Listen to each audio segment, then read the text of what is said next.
Hello and welcome to the Casually Profound podcast. I'm Lauren McLean, your host, and here to bring you conversations with friends about how we apply spiritual concepts into our everyday lives. I'm joined today by Rachel, Renee, and Kaiia Turre, two fabulous women. Rachel, I met on the interwebs, and I've been stalking her for a while on Instagram. Very stalkable. Yes. And after the last time she was on the podcast, she messaged me and I was like, I think you might like Kaiia. She's kind of cool. And then Kaiia and I got on a FaceTime and talked for like 4 hours straight. So naturally, I felt we needed to all come on here and giggle profusely together. So that is our mission today, is to have fun, keep things light, and enjoy whatever comes up. So hello and welcome, ladies. Hi. Hello. Good to be back. Good to have you back. So I want to give you guys a chance to introduce yourselves, however you would like to be seen, however you'd like to be witnessed today.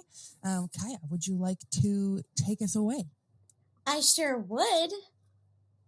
What's up, y'all? I am Kaiia Turre. I am a sacred musician and a sacred performer, as well as a healer. You walk your beautiful fine ass up to me when you're ready to meet your soul and you're ready to be in union and in connection with your soul. We get real heart-centered, we connect, we go into the formless realms, and then we go and find all the little bits and pieces of you that are like, no, I'm scared. And we just love them right back into oneness.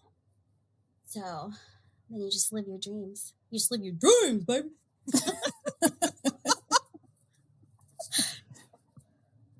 No doubt, Miss Rachel.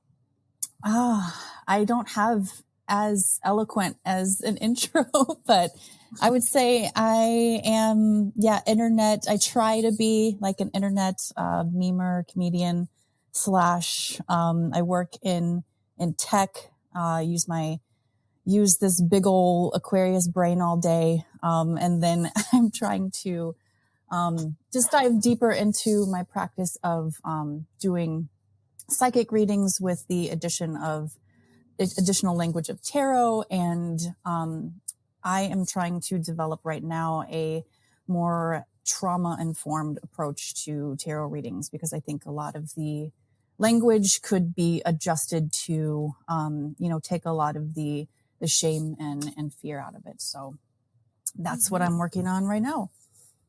Rachel, I really want to know, what do you love about tarot?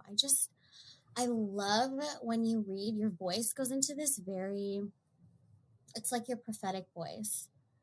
And y'all get stuff from her, please. And I just want to know why you love it so much. I'd love to hear that, babe.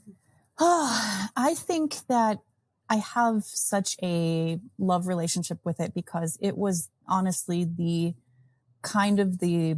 big piece that allowed me permission to have, what we want to call my official awakening.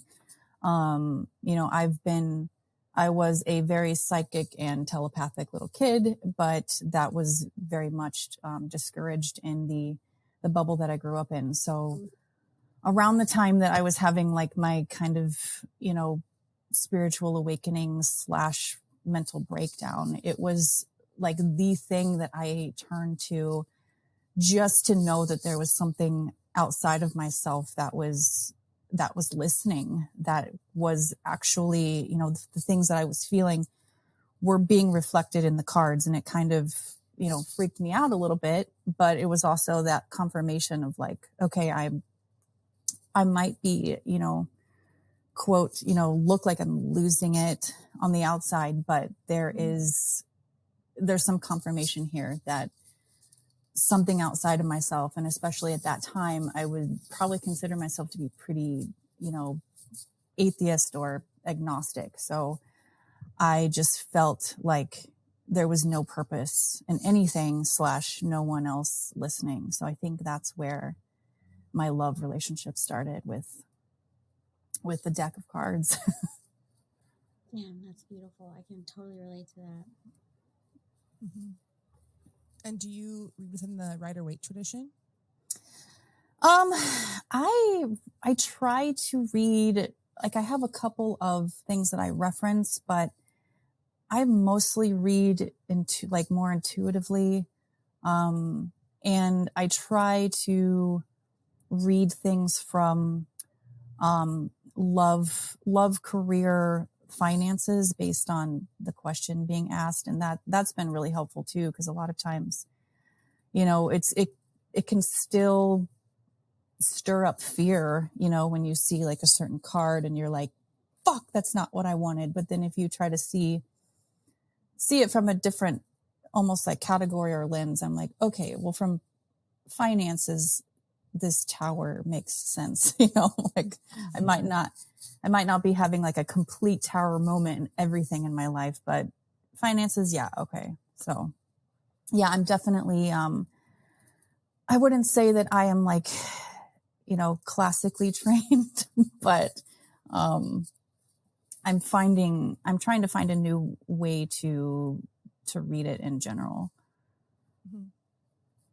Mm-hmm. Cool. I fucking love it. Just I appreciate it. The one of the cards that's been following me lately has been a Four of Wands reversed, and Four of Wands upright is like the celebration. It's a marriage. It's a like a victory lap kind of thing, but in a way of joining things, and like creating a solid foundation. And so to see it reversed, I've just for a few days in a row, it's just like, don't reverse this, don't. Yeah. And then I read a different interpretation of it, and I was like, oh, okay, it's chill. It just literally means that you're not stationary. And I was like, well, duh, super not stationary right now. And so anyways, it was, but that's a perfect example of how it can it can instill fear, because it can also be like, is there something that I'm not missing, or is it a warning? And then, so that is, I'm still trying to navigate that too, and how to language that in a way when I'm, giving sessions to strangers, because I certainly don't want, and I also don't want to assume that I'm an authority over, just because I'm giving them a reading, that I am seeing something secretive or whatever in the cards. Like, they are probably going to know if I just give them a little bit more language. But that's a perfect example of how it could be like, you just draw it and you're like, fuck, what the fuck is this? That's how I felt with tarot. I tried it, I think, twice. And I never really felt called to tarot. That was never really my music. And it was also in my beginning stages of my awakening, looking for the oracle cards, not ready to trust what I'm receiving, terrified of all the beings showing up in my room, help me. And I read the little booklet. I take the cards, and I'm flipping everything upside down and shuffling it. And I'm like, okay, this is going to be good. I'm so excited. And then I do the spread.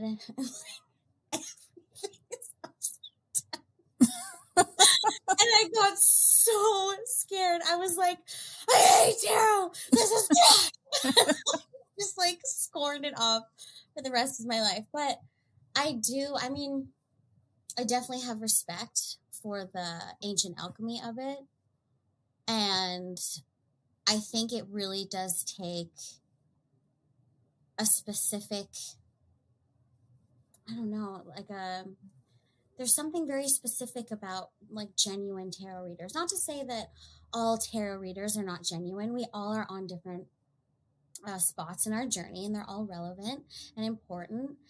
And there is a place that you get to that I've noticed with some tarot readers that I've wanted to learn from, that there's just this calming energy that comes through regardless of what the spread is. It's everything is not cushioned, but it's gentle. It's it's okay. Even if it's scary, it's still okay. It's not the way that you're perceiving the scariness or whatever, Yeah. I think that is so powerful in tarot, because tarot is Kali Durga shit, Yeah, it can be. I'm curious, Kai, do you have a equivalent tool that you use in your exploration of self? Yeah, I just go in. I go into my inner world and I just do work. When I was younger, I also was born open and very empathic, and so I was seeing all kinds of beings and spirits, and no one knew how to handle that because I was raised in a very specific Christian upbringing. To each their own. You find all the love that you want wherever you need it, as long as it's helpful.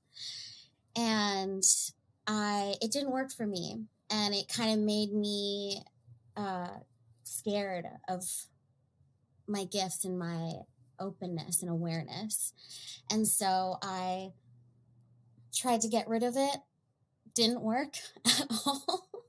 Then the deeper awakening happens, and I realized I just needed to work with very specific mentors that I trusted to help me trust and speak with the beings that came in. You know, I had Galactic Federation members coming to visit me way before I knew who the Galactic Federation was and what they were. And now I just have to spend at least half an hour every day just going inward, opening up, receiving, eating some humble soup so I don't think that I know everything going in already.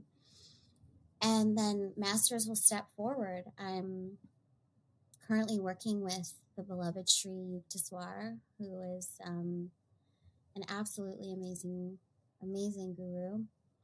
And I'm also working with the Seraphina. And I sit and I receive, and they just give me information about what I need to bring through, what needs to birth through me musically, what I need to say to who that day. It's just a whole surrendered process, just living in complete surrender and acknowledging and having respect for the fact that I am so open and letting what needs to come through me. And I just have to go in and check, hey, am I okay? Hey, should I be doing this? The best is when you never get an answer. Oh. And they're just like, you're fine. So yeah, that's just me speaking with the masters, going in, seeing who shows up and working with them. And then my mentors help me keep that line clear. And then that helps me in sessions with people, and lots of beings step forward for everybody. It's really beautiful. Whew. Whew. Stop. I'm curious, do you use journaling to help like crystallize those messages, or are you literally just sitting kind of in almost like a meditative state and just conversing in your head with with those beings? Yeah, I sit and I converse in my inner world, and I usually go into the formless to speak because that's where they be. And sometimes if it's really important, they'll like bring me out of it so that I can write it down. Because otherwise it's really hard to remember. Yeah. But most of the time they don't really require you to remember it, because if you come out of it, your ego will just take hold and like rip it apart. So yeah.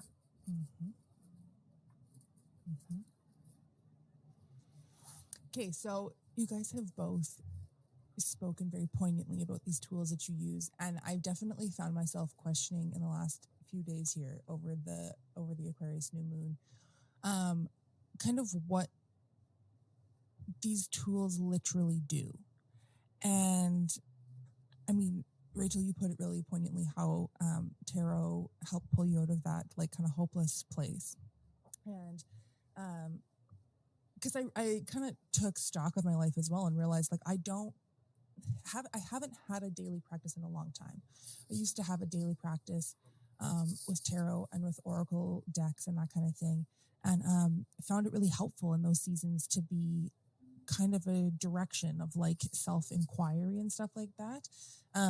but I have really found a practice that is like deeply consistent. Like I love the language of astrology and tarot, and I find that they correlate to each other so easily and naturally, because they literally do.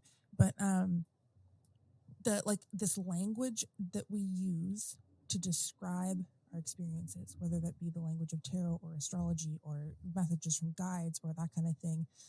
I'm curious how you guys perceive the value of that in your life now, now that you have that like lexicon in your life, and you can operate on a day-to-day basis with that kind of knowledge in you. What does that give you now on this side of the equation? I would have to say peace. Just like, I wouldn't say unshakable, but pretty close to it. Before I used to have really bad anxiety. Sometimes it still ups every now and again, rears its head. But I would have the thoughts run rampant, horrifically rampant. I would be frozen to my bed. There was a period where I didn't even leave my house for like 2 years. It was rough.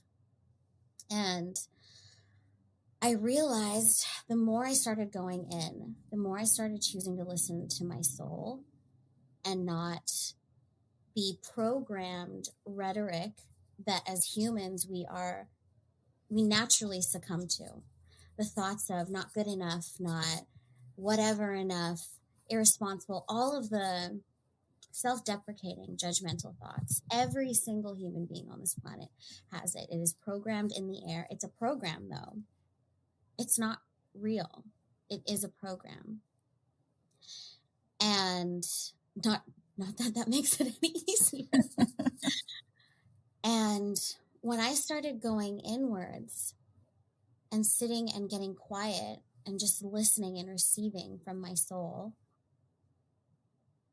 I started being able to notice and pick up on the difference when I was letting the rhetoric say that it was me, and when I was actually in my rooted goddess self. And it's the like more I between your mind language and the stuff your brain creates, and then the stuff that your like heart and soul is giving you. Exactly. The true self, the soul self. That's the self that I work from. That's the self that I align with. And the buzzing gets more and more almost like comical. Like I'll be standing in the mirror or something and a thought of, oh, fuck, that looks so gross. Or I'll look at something on my face or something and the thought of like, oh, that looks so gross will come up. And I'm like, what? Who said that? Like, that's not me. I don't think like that. Who said that? And we all have those thoughts. I mean, the world is really good at profiting off of those thoughts. Yeah. And so when I go inwards, I solidify the connection to my true self, to my soul self. And that gives me peace. So when things around me start rocking and shaking and getting knocked over, or people that I really love are suffering and I can't do anything but love them from where I stand, that peace is what saves me. And it's humbling, and so it's shifted my whole life completely from judgment and gossiping and just wanting to be in separation and comparison.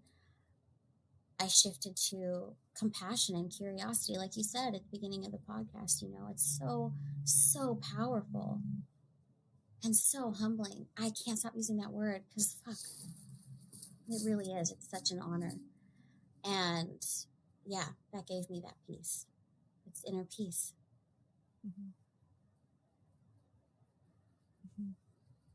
I honestly couldn't agree more with you with my own experiences. Rachel, what has it been like for you? It's funny because I can feel when I'm using the tools out of prediction or fear. I want to use the tool to have almost like a comfort, and it can also serve as like confirmation bias. I know, like, Lauren, you and I spoke a little bit about the spread that I did for myself on New Year's. And instead of like having this, oh, this is how your 2023 will be, it was like, it was just like, hey, asshole, here's all of your unconscious fears that are still in there. So how dare you, like, you know, come at this deck with, you know, not being clear, or, you know, trying to, I don't know, trying to not trust. So it's right now, I'm actually struggling with how my daily practice would look as well, because I'm getting the message that I'm actually not allowed to use tarot every day for myself. Like, because I am being asked to surrender and trust, because I have so many, I'm just struggling with a lot of self-trust. Because I feel like I have, you know, the programming or the world has made me feel like I have failed in so many ways, that they're kind of like, yeah, you need to just like lay off for a second. So I am in the process of, like right now, it just feels like I've taken what I've learned from the tools, and I'm in this, like, that was my training ground. And now I'm integrating how those tools are actually going to be real life changes, real life fluctuations in, if we want to call it, the 3D.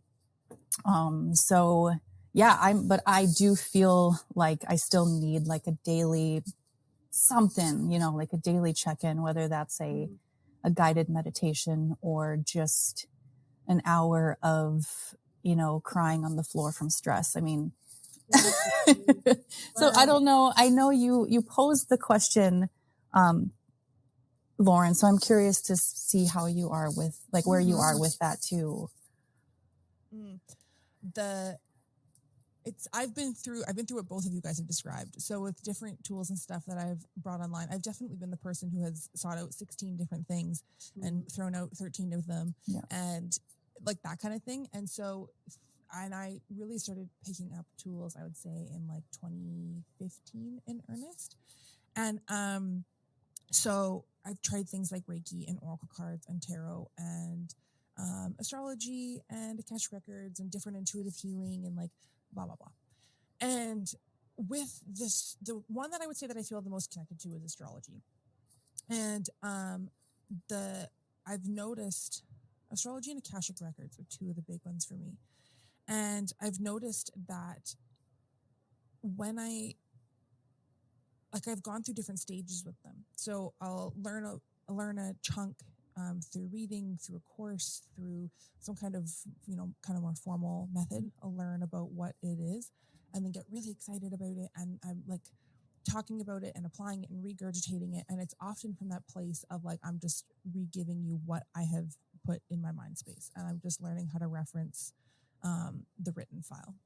And then after a while, what has invariably happened to me over and over again is that it gets like uninstalled from my brain. I very rarely have the ability to like disengage myself. And so because I often get obsessive about these things that I'm excited about. And so it's almost like my guides just like uninstall the program overnight one night.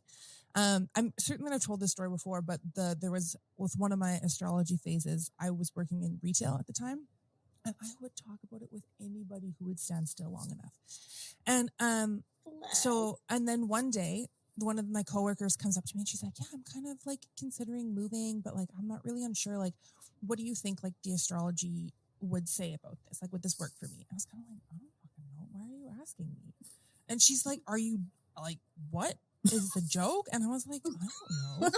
And she's like, you literally talk about this shit all the time. And I was like, well, I can look it up for you. I know where the website is. And so I looked it up and I was like looking at the chart and looking this up. I was like, I like said some shit and I was like, I don't know. There's nothing here. There's nothing. But then what ends up happening is that after a period whether it's a month or a year or 3 weeks or whatever it is, it's usually a longer period. It kind of gets reinstalled, but it's very different. It's not from that mental point. It's more of, it's a true soul knowing at that point. And so then I can riff and I can make connections to new places, to something beyond what I was taught. And it comes from a place of real inner authority, because it's been through that whole cycle. There's a cycle of like mental, outer, inner, and then like twisting. And I think it's from after that whole cycle that where the peace really, I really find that peace in it. Because it's not the credibility comes from a different place, and it comes from my ability to speak on it.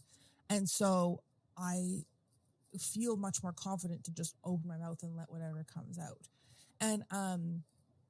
And so then in using those tools for myself, I find that it still goes through that same process, right? Like it's interesting when I try and apply tarot or astrology or that kind of thing on myself, I notice it still goes through that in like mental, outer, inner twisting, knowing. But when I am once I have accumulated the knowledge, and once it has gone through the cycle and it just lives as something inside of me that I can touch on and reference and that kind of thing, it feels like an aspect of myself that I get to kind of use as a touchstone or a cornerstone as I go about my day and that kind of thing, right? So like, I think something like tarot, for instance, has taught me how to ask questions. Or astrology too is similar in this way that you ask questions of your chart and you investigate things within your charts. And so really that method of inquiry has been an important takeaway for me, and that method of asking questions and knowing when to dive and push in on myself, and knowing when to just ease up and let whatever flow out needs to flow out. That is the process that I think results in the most joy and peace and that kind of thing for me. And so it's interesting. Yeah, I've definitely been questioning the value of having those tools in my life. And maybe I just needed this to have the thought of like why it actually is important to me, right? To have that kind of knowledge. Because I'm Aquarius Sun, Virgo rising. And so, and my Mercury is in Aquarius also. It's like in the 6th house. So it's still like Aquarius, Virgo energy. Me too. And so it's so cerebral. Like it's really hard to get out of that cerebral. Yeah. Like, I mean, like even yesterday, like Kaiia, I was FaceTiming with you and I had to like, I was verbalizing what I was doing. And, it was honestly so much harder because I knew it was only living at the mental level, and I knew that I needed to operate at like one of my other levels. But when I was talking, I couldn't access the other levels because it was just coming in and out at that mental level. It's so interesting. And I mean, I fucking love my big ass Aquarian brain, and I love having the mental capacity to process 18 things at once. And also sometimes a bitch just wants to be in her fucking pussy and just like live for the feeling. And fuck, say it again. Say it again. Right? Like, God. Like, we need to like switch a little bit. I need to take some of that, and I'll just like bring you all. We can just have like a good push party. Take some of it. I did it, especially. Am I right? Oh, man, especially with that Virgo piece. It's just like this boom, boom, like softness is the softness is not available. You really have to dig for it. So. Well, and also to make matters more interesting on my end is I have Pluto aspects to my stuff in Saturn, or stuff in, Saturn, Aquarius, like to Mercury and Saturn and that kind of thing. I have Pluto aspects to that, which just adds even more sharpness. Yeah.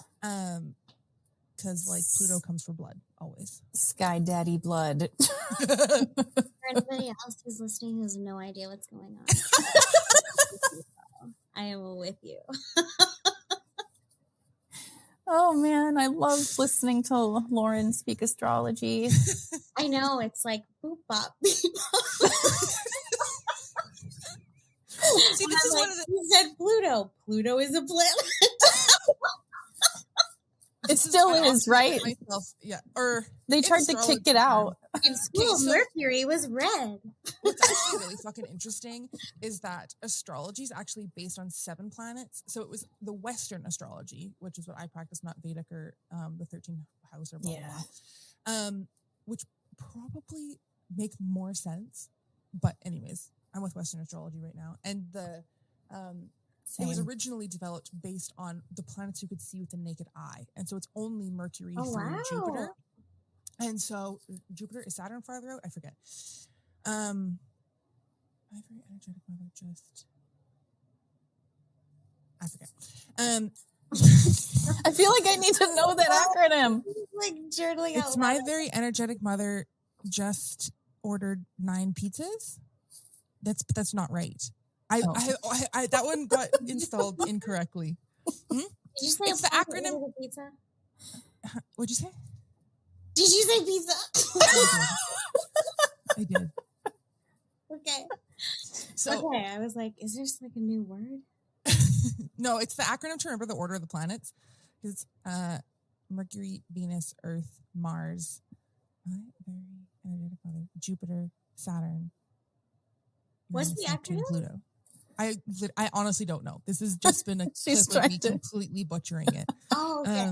She's processing trying to figure it out. I learned it when I was like in grade 3 and didn't know a fucking thing about the planets. And so I was like, yeah, this is the acronym. And then learned the planets and I was like, oh, I was not listening correctly. And now I've had like no ability to change what got memorized. Permanently memorized wrong in your brain. Yep. That happens to me not infrequently. But anyways, okay, so Western astrology was originally based on the planets you could see with the visible eye. And so it only went to Saturn. And then telescopes were invented and we discovered Uranus, Neptune, and Pluto. And so then those 3 got added into Western astrology. And so some houses, some planets and signs and stuff like that, like Aquarius, for instance, was traditionally ruled by Saturn. And then when they added the new planets, they changed it to, I think it's Neptune is Neptune. Nope, it's Uranus. I think it's Uranus, right? It's Uranus. Yeah. It's Uranus. And then sometimes I have to say it and realize that I got it wrong. And then I'm like, oh, no, it's this thing. And so, yes, so it's actually this Uranus, but it's actually Saturn. So it's a whole thing. So you say that, is Pluto even a planet anymore?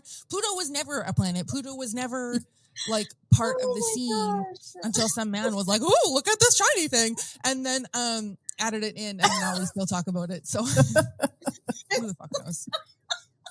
Literally who the fuck knows? Oh my God. I'm literally like a 4-year-old child right now. Every time you say it's not that funny. You're an adult, Kai. Oh, you're laughing at Uranus. Just and as some lovingly say, Uranus, you know. Just... Thank you. I feel like because you're saying it, Uranus. I was specifically saying it Uranus. I know. I had to did you see the mental switch where I was gonna say it Uranus? Say Uranus, say it Uranus. Because that's another thing that I just memorized in grade 3 was that it's Uranus. In my Catholic private school. That was how. That is also one of my big struggles with astrology it's not a struggle for me. It's a struggle for anybody who's literally around me. Because I'm like, oh yeah, Pluto, obviously. It's like this, like this, like this. And I'm like listing off the angles and I'm listing off all this technical shit. And people are like, in English? And I was like, yeah, doesn't that make sense to you? And they're like, I'm hungry. Pizza. It just makes sense to me. And I'm working on my ability to translate. Oh, listening. It's so beautiful watching someone talk about stuff they love. It's just like it is everything about it. The energy, the sound. Oh my gosh, the sound. Sound is my every information carrier. So just listening to you talk and like your joys, I'll do it. Sign me up. Speaking of the music and sound, I'd love to hear more about your music, Kaiia, and how that all works for you. Well, let me let you in, sister. It starts out the same way. When I do my meditations, I go in and I ask for what needs to be received, what the collective is wanting, or rather who will be hearing it needs, what they need. And then I create. I sit and I find a sound and I infiltrate it with light language. And yeah, it's a really incredible, powerful process. And it's just like, oh my God, I could do it forever. There's just so much eros, you know what I mean? Passion. And it just gets into your loins and it's very life force energy evoking. And we have, the first lens, I guess, at least for most people, when we're introduced to life force energy is sex, is physical. Sex is when we hear intimacy, we think touching, kissing, arousal. And that is true. It is an aspect of life force energy. That is one way that we can have an outlet for it, let it flow. But it is not the only way. It's just a way. And my music, it feels weird even saying my music because it's just what is birthed through me. That helps ignite that arousal, that passion and life force energy in you without needing the filter of the physical act of sex. Because it is a very, very, very, very powerful energy. It is the easiest way, especially in the beginning stages, to meet yourself, to feel the truth of who you are, your real divinity, that juicy fucking, like, oh, I want to rip something to pieces energy. Because you're just primal and you're letting it all flow through you, and that opens you up. And then the light language and the codes come in, and that opens up doorways and pathways to the parts of you that have been sitting out, waiting for you, hoping you'll hear them, hoping you'll find them, and they just run the fuck straight in. So it's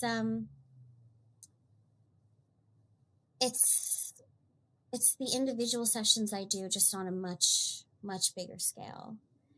And it's a mixture of EDM and mainstream music and very, very powerful spiritual awakening codes and embodiment and just all that juicy goodness. And as I channel it, it just grows bigger and deeper and more powerful, which is actually very, sometimes your girl don't know she ready. You know what I'm saying? I get, every time I go to make a new track, I'm called to go even deeper into the parts of myself that are afraid to present with conviction and rooted in that knowingness and that truth of who I am, because that is what is required for me to deliver this music, for me to put the performing arts aspect to it. It's a whole brand new system that is being presented to me. Like you said, like we were talking about, I don't know, one of the nights, how it leaves. It has to just leave for a while so that your body can filter and process it and store it where it feels good and where it needs to be stored. Because when I started with music and performing and all of that stuff from a very young age, and then it just left for a while because, life happened hard. Yeah. And I just thought I had to give it up, made as much peace with it as I could, and off I went. And then the more connected with my soul I became, the more connected with my awareness I became, the more I was being asked to bring this back. And I realized, yeah, it needed to take space. It needed to be away for that long because I was only learning it through everybody else's lenses. And those lenses are so powerful. They're so strong because artists have conviction, whether they truly believe it or not. When they're on and they're presenting, there's conviction, okay? There's confidence, there's unshakable, there's you don't fuck with me, I know what the fuck I'm doing energy. And that lens is really hard to learn from and then separate them from and then bring in what's yours. And I needed to take space from that. And now she's in the studio, baby. She's doing it. And it's amazing and calls me out of all my comfort zones like fire. And I'm excited. I'm nervous and I'm excited and just honored. And every time the fear stops me, I just kind of remind myself that it's actually really not about me.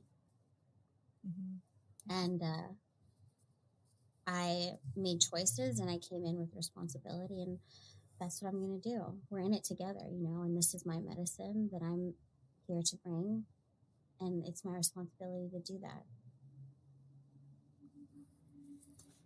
Damn. It sounds like we all have kind of had these clarification moments of how we can use these tools / our joy, like how it sounds like we've all realized like how they came in, when they came in, how we can navigate it with like that, the fact that we actually have to, live a life in this Western world or whatever, and then integrate them back in and give them back out. It's really beautiful. Mm-hmm. And I feel like as you've hit the nail on the head, and I feel like this year, everybody picks like a word for the year. I have often thought this is like gauche and that I don't want to do this. And then this year, this word kept like fucking smacking me on the head, being like, pick me, I'm the word. And it's like, I don't want a word. And it's like, this is your word. And it's like, okay, fine. And so my word for the year is melding. Oh. And it's taking all of that to another level, right? Because like I have very typically been like, this is my astrology person. Like this is my astrology persona. This is my like tarot persona. This is my like artist persona. This is my like accountant persona. And like, you know what I mean? And so and never the twain shall meet. And right at the end of last calendar year, I had an epiphany. I don't know if it was a chat. I might have been just a straight up channel message, vision, realization. I forget how it came about, but it just all of a sudden clicked of like, oh, these are all becoming one. This is all presenting through the same lens now. This is all coming from the same spot. And I think part of it might have been through this one art project that I pitched. I applied for a residency, which I didn't get, which is fine. But the art project was to paint portraits of the zodiac signs. And it was as I was putting that together and realizing how much like research I would have to do, but then also how much like intuitiveness I would have to be doing and all the things, that idea of melding really took hold and really bringing all of those things together. Instead of letting them live separately within me. Oof. Yeah. And that can be really beautiful / difficult too if you have different, parties or expectations from each one of those like labels. Like some people can be like, oh, I would never expect you to be into astrology or whatever, So that melding it just feels so like that there would be like a congruency, that you could just live from that default. That's really beautiful. Yeah. I want a word. Powerful. I'm sure if I sit with it, I'll get one. But or just avoid it, and then it'll come and chase you. Okay, that's probably what will actually happen. At my acupuncture appointment recently, he did say the key here is soften. So I think soften might be my word that I think that might be mine. That's a good one. That's definitely. You need to soften the fuck up or you're going to. And it's like, also, what the fuck do you think I'm paying you for? Why do you think I'm here? Like, do it. Yeah, he did. He did soften me. I went somewhere else, so. You do feel soft to me. Mm-hmm. It's so opposite. You guys are, I know the Aquarius-ness is very like, what do you mean? Just flat. flat. But can you explain it to me more, maybe? Because to me, I feel the softness. I mean, Rach, you might as well just be like clouds. Like, you're so soft, you're so gentle, and I mean, you sent me a text saying that you would like sing sweet nothings to me when I was upset, low. Like, how are you guys? You guys are so soft.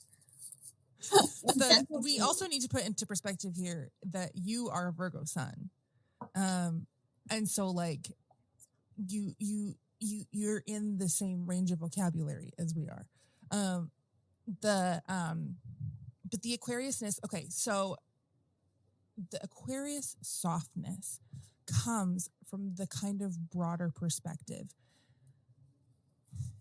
The way that I've understood it is that Aquarius is less about the one-on-one connection and more about seeing a broader picture of society, a broader picture of how, even so, like when even if we're in a one-on-one scenario, if there's a level of compassion coming through, it is typically like being understood through a lens of a larger pattern or a larger picture, that kind of thing.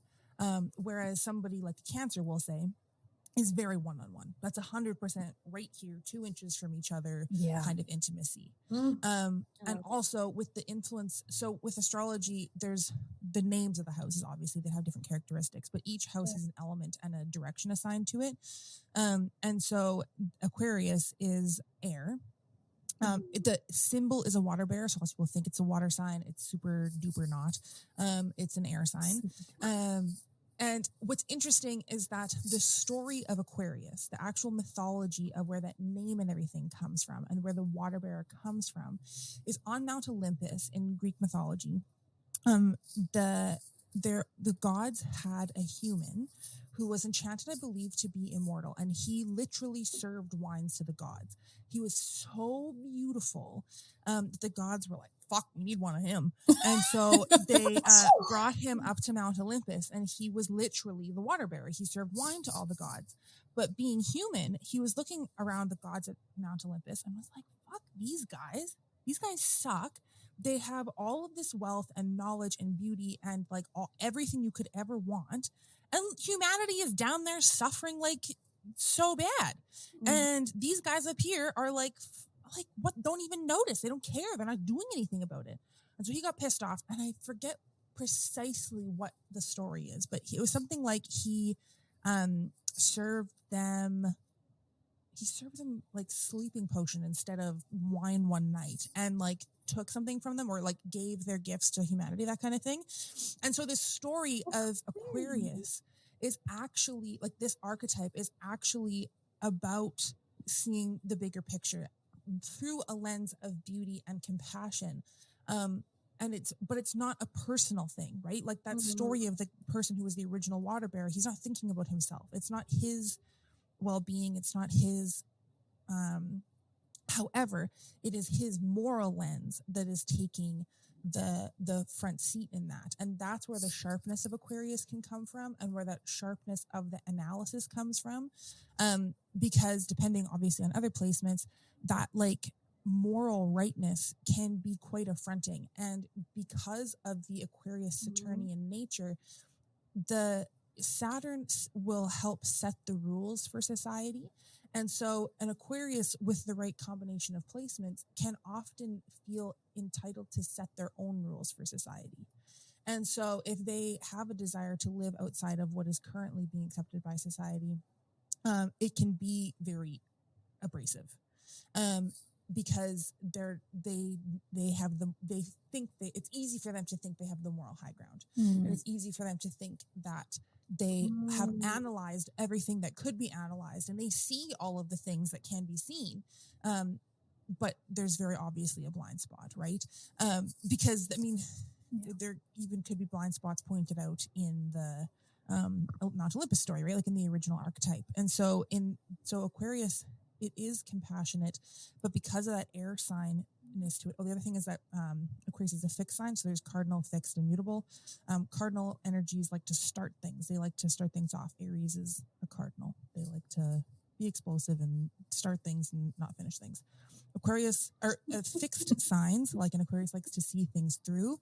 And so there can be this like dogged energy of an Aquarius when they have a path or a thing they're doing. It's like, we're going.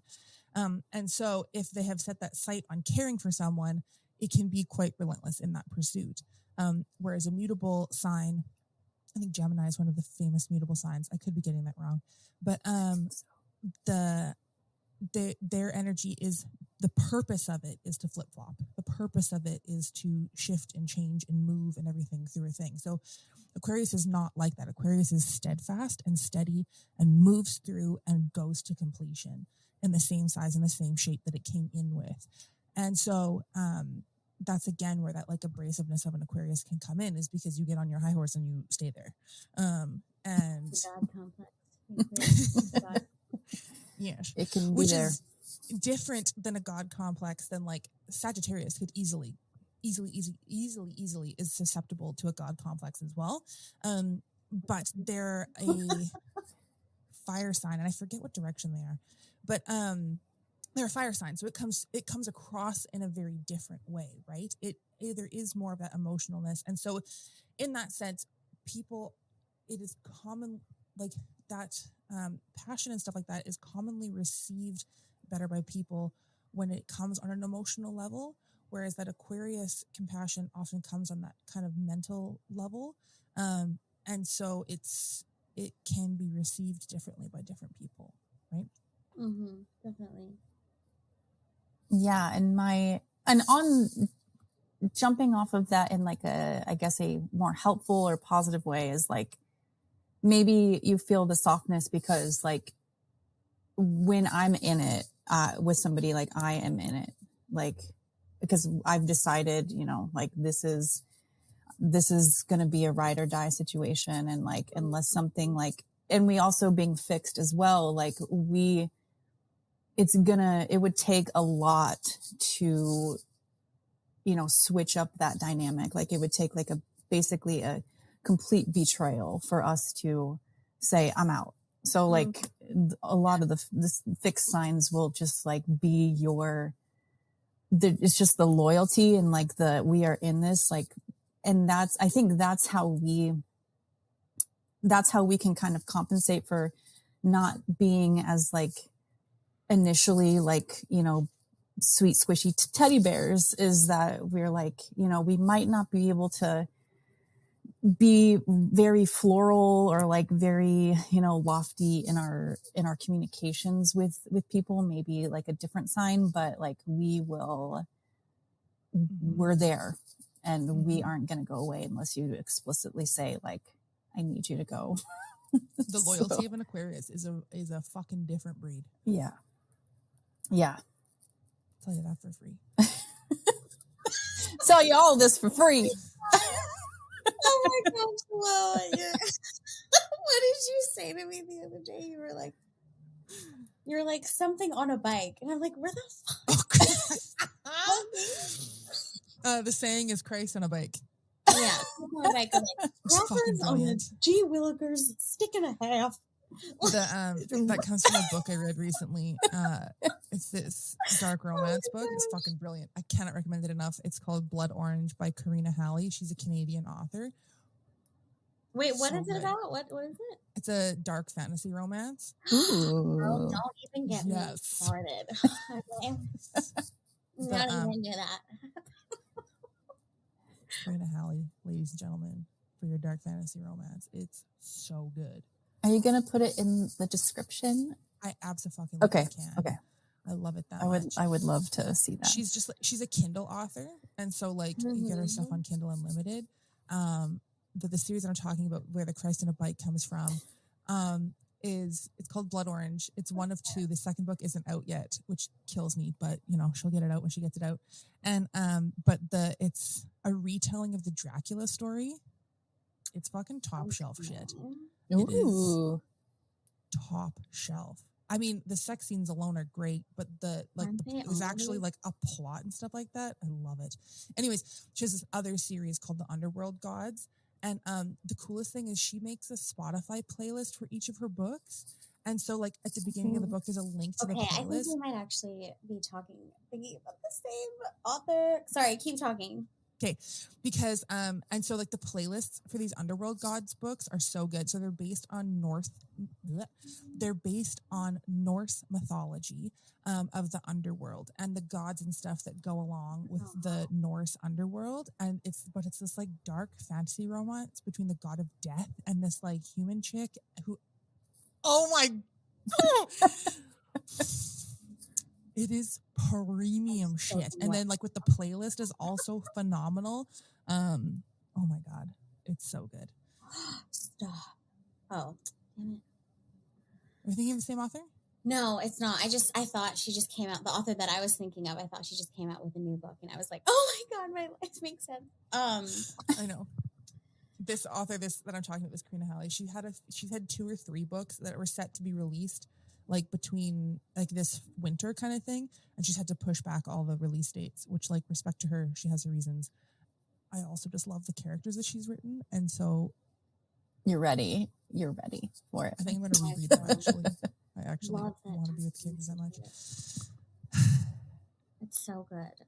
It's so good. It's like I used to feel guilty about it, that I felt that got me excited, that I wanted to read like the dark twisted shit.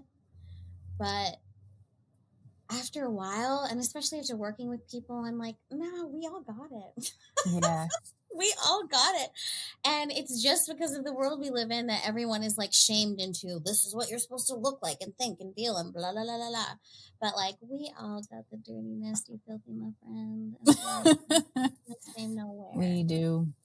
And it's just once I let myself be free in that, oh my gosh. It's so liberating and exciting. And it's like, where are all the toys? Let's get weird. Seriously. Yeah. It's so much fun.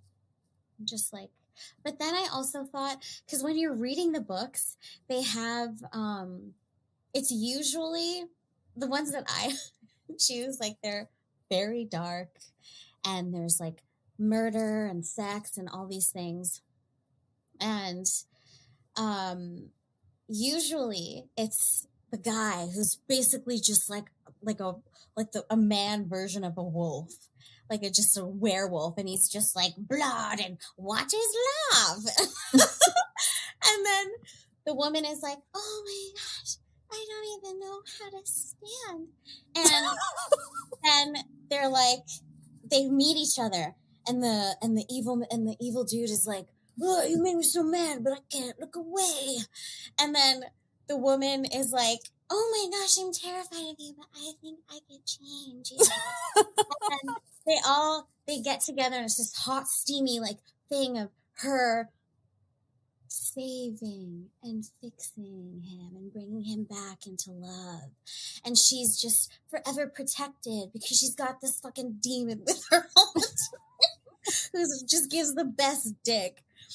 And I'm like, dick. Woo. And when I go into it, I mean, I have to stop, okay? I have to stop like 3-4 times reading sessions just to be like, okay, let me just take care of my person's needs right now, bitch. And then, but I have to remind myself that I don't give into the programming that is in this book, because it is the old classic programming of like, oh, I need a man to save me. Where are my feet? And Yes. The guy being like, that's it, basically. The part that always keeps the reality. The part that always keeps the reality check for me is when the girls are like, "No, I would never go with you. Like you're a bad guy." What person ever? I know. Maybe I'm just too much of a yes man because I'm just like, I don't know. There's been plenty of times in my life where I like look around at my like corporate 9 to 5 and I'm like, when can I just start my life of crime? This is boring. Yes. Is there a mafia that needs like a runner or something? Where do I send my application in? Because like, fuck this. This is so boring. And so then I read these characters in these books that are like, oh no, that's bad. It's like, girl, fucking come on. We know in 3 chapters you're gonna be in like Flynn. So just stop the charade and just have fun. That's the whole thing though, because like the girl, like that's the bullshit programming of like, we're just innocent girls. We're just little girls that just don't know how to do anything. Have you guys read A Court of Thorn and Roses by Sarah J. Maas? No. Okay, Rachel particularly, I need you to read this shit. There's 3 series that she's written, and they actually all correlate with each other. So like at one point they're all gonna intersect.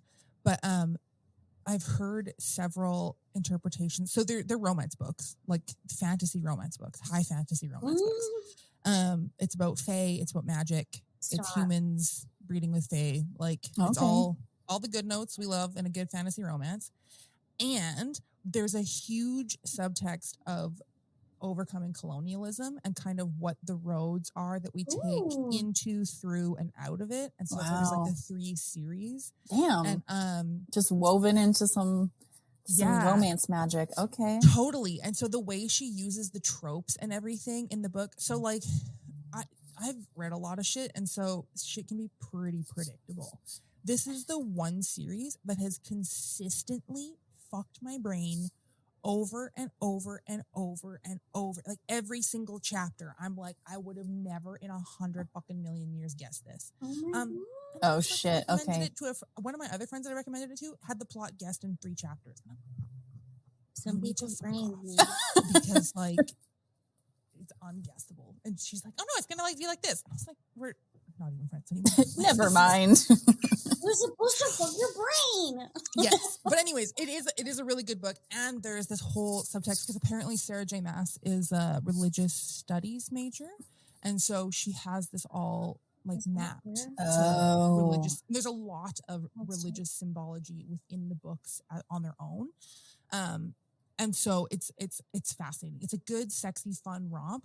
And then also when you like reread on the purpose of like finding the deeper meanings, there's a lot to find in there. And so that's one of my favorite things ever is finding the like spiritual and deep meanings behind something seemingly fluffy. Yeah. And that kind of thing. And this book delivers. That sounds like an adventure I need to go down. So adventure time. Oh my gosh. Do you like the soft romantic novels like the I just got back from Tuscany novels? I can't do novels like that. Me either. My novels need to be a little harder. Yeah. But movies, I do love a good romance movie. I have to be in such a specific mood to enjoy like a real romance movie. And I also have to be alone because I will for sure get turned on. It's just impossible. Tears. Yeah. Tears and turn on. That's how it goes. That's how it happens. 100%. But yeah, no, the novels, because I read a novel to let my imagination run free and to have my own visuals for things. And so, so that needs to be more descriptive. But the movies, I'm just generally, whenever I watch a movie, I'm generally always evaluating the set dresser and the set designer's choices of their life. And evaluating the cinematographer's choices. And so every time you watch a movie? Oh, almost every time. Yeah. Dang, bro, it's like working. It is. Watching a movie, like, I mean, it is, but that's also how I have fun. So, like, fair enough. I've rewatched Twilight a couple times recently, and the more that I rewatch it, the more that I'm like, oh, this is actually just art. Like, they were not attempting to make a like commercial movie. This is very much like a piece of art that is like not meant to be understood kind of thing. And when I look at it from that lens, it's really enjoyable. It's really fucking enjoyable. And I was like, I did not expect this. I haven't been able to watch Twilight again. I tried once, and then I saw his face, and I was like, "This is like just no." The more that I watch it, the more that sparkling in the eyes, I'm like just, I can't. And like Bella with the like, I can't. The costume designer needed to be fired, particularly in Eclipse. But the more that I watch it, the more that I just fucking appreciate the shit out of Kristen Stewart, and how much she's actually a fucking brilliant actress. Because right after I make fun of it, oh my gosh. But the thing is that it's so expertly crafted because she's supposed to be like that, right? And so the pitch of her voice changes throughout the series, and like her body language and everything changes throughout the series. Like it's such conscious, serious acting, and like seeing interviews and stuff between Robert Pattinson and Kristen Stewart and the way that they both act and the method that which they act and that kind of thing. Like it was just taken so seriously. And like, do I advocate for Twilight? Fuck no. Do I think that Twilight is a good or sensible book or plot or no? It's absolute fucking garbage. Absolute garbage. I would much rather read about the demon of death fucking a maiden. Like, hello. But because that makes it's so much more logical. That's just it's so much more realistic. Obviously. I really like the Hunger Games. That's like my go-to when I'm like, I need my brain to stop being a brain. I watched. Hunger Games good. I also love Divergent. Oh, that's so funny. I was gonna reference Divergent earlier. I was gonna ask you guys that too. Just because of like, yeah, we were talking about like tools, and they went through that rigorous like training ground. Yeah, I got to visit the set of that movie too. It was pretty. Fuck you did off! Oh my god, say more. Rachel Louise. As I live and breathe. My ex-fiance was a key grip, so I stopped by. They didn't shoot all movies here. They shot just portions of it. And there was one where they were at Navy Pier and they had made it into just like a complete destruction. And I visited on the set of that. It was pretty awesome. Damn, dude. That's Did you get to see the fall? Like the place where they have to fall in? No, I think he took some photos of that. That was pretty insane. And I think the stunt people were having quite the fall. Like that, woof. I was being afraid of heights. I was like, that would take a lot of money for me to jump into that pit. They get paid a lot of money to jump into. They do. Yeah, they do get paid. It would take $5 for me to jump into a pit. Oh my god. Raise your pit rate. I would probably do it for free. Raise that pit rate. If it was a balls, if it was a ball pit, a ball pit, that would have to be like 45 feet deep. That'd be so awesome. Like, I know, like with foam, maybe like foam and plastic balls. Because it was those. plastic, I would way rather fall into a net. Bro. Oh my god, you'd be suffocated. You'd fall into the foam and never know how to get out. Whew. That would. I think it could be fun though if it was a mixture, okay, of plastic balls like at the play pit. Lauren, close your face. I'm like now my chest is like I'm like the jump, no problem. Falling into a net, no problem. I think that'd be I'm gonna fall into something opaque And like with relative solidity, absolute fuck no. I would jump into water. I would jump into water off sure, of a water. 45-foot Definitely. thing. No problem Yeah. at all. But like the opacity of it, no. That's true. I mean, it just feels like it could be cool. You should check out one of the trampoline parks where they have foam pits. That's what I was thinking of. Yeah, but if you fall too far in there, then you are digging yourself out, and the foam is all hot and yeah. And like you start panicking a little bit because yeah, like, I should be tough by now, man. Yeah. Gymnastics teacher being like, just jump, babe. I always thought the foam pit in gymnastics was full of spiders. Why? Ooh. It just looks like a natural habitat for spiders, doesn't it? I bet there was some spiders like all the ripped in there. foam and stuff, right? Like that just looks like maybe like appetizing for a spider. Yeah. So like naturally that lasted for a year, and then I played hockey. So there's no spiders in a hockey rink. That'd be really funny if there was, though. There's obviously shitloads in the dressing rooms, but you know. Oh my gosh. So it's interesting that you bring up Divergent, actually, because that's one thing. One of my other friends and I talk about that all the time with how, like the premise in Divergent, right, is that there are like there's like kind of four ways of being you can correlate to like your elements, right? Yeah. Or which they do explicitly relate to the elements, actually. And then there being this kind of fifth way that integrates all of that, and that is the one that will save society. And so it's one of the things that my friend and I talk about often is how using these spiritual tools and using these spiritual gifts and that kind of thing really is, it's like acting like this Divergent, right? Because you're seeing things and connecting things from across ranges that people keep very separate, and that people keep very, they keep very separate. And so, meld. Therein lies the word. It's so Meld true. it. Also, it's a safety thing. You know, you have the way you are at home, and then, you know, we put on the clothes that we feel good with, and we put on the makeup and everything, and like we're just bred to have everything so compartmentalized, and like this is only allowed to be in this category, and don't you dare shift over or meld the two together because you might, you know, lose this. It's like the more congruent you get with yourself, you have this threat of losing community, of losing relationship with each other, which is just absolute bullshit. But also our little ones inside are so scared of that.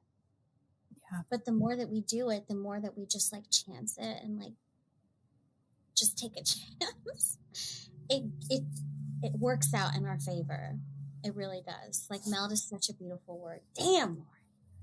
God damn it. Feel free to use it as a benchmark, aka copy it.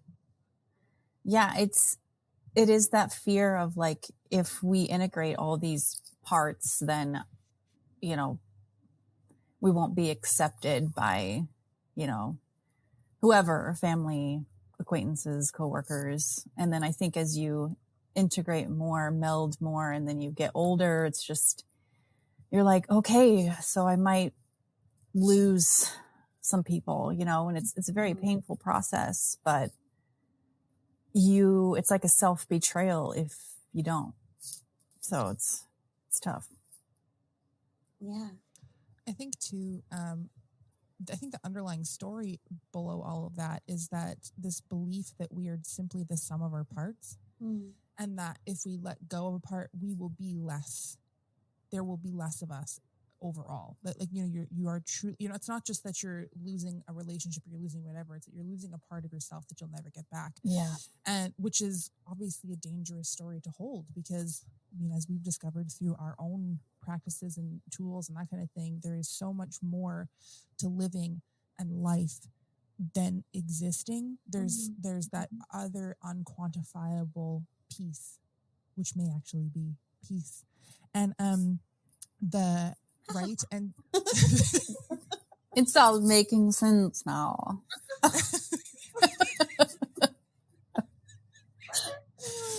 Right? I think I've just noticed that in a few other places in life recently where like, oh, it's like, oh, you think you're just the sum of your parts, or like that's a zero-sum game, right? That like people keep imagining. And it's like, but it's so not.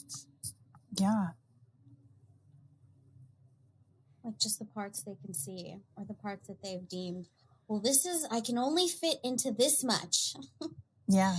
And this is what I have to figure it out.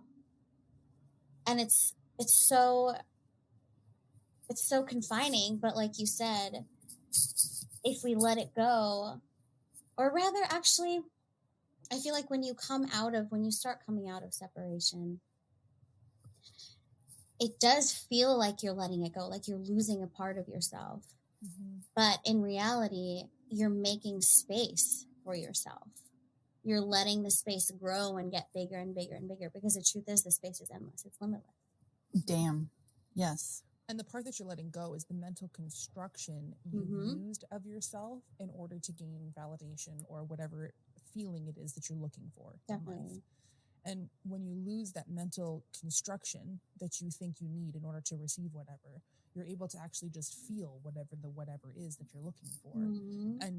And so you're losing the known aspect of that feeling, and you just gain that feeling. Yeah. Yeah. You no longer need the filter, the translation. It just is. Damn, witches. We be spotting. Yeah. We went there. We did. Thank you so much, ladies, for going there with me today and taking this wild journey with me. I appreciate your giggles and your insights and all of the above for today. Thank you. Thank you for creating this safe space to exist like this. You know, it's not currently accepted everywhere, so it's not like a Visa card or anything, but we're getting there. No, this is a Amex Black Card here. Yeah. Well, thank you so much, ladies, for joining me on this journey and for going there on all of these conversations. And thank you to all of our listeners for going with us on this journey and for being open to all of these conversations. It's so much fun having these conversations, and it's so much fun being able to share them with you. We look forward to seeing you next week for more conversations with friends on Casually Profound.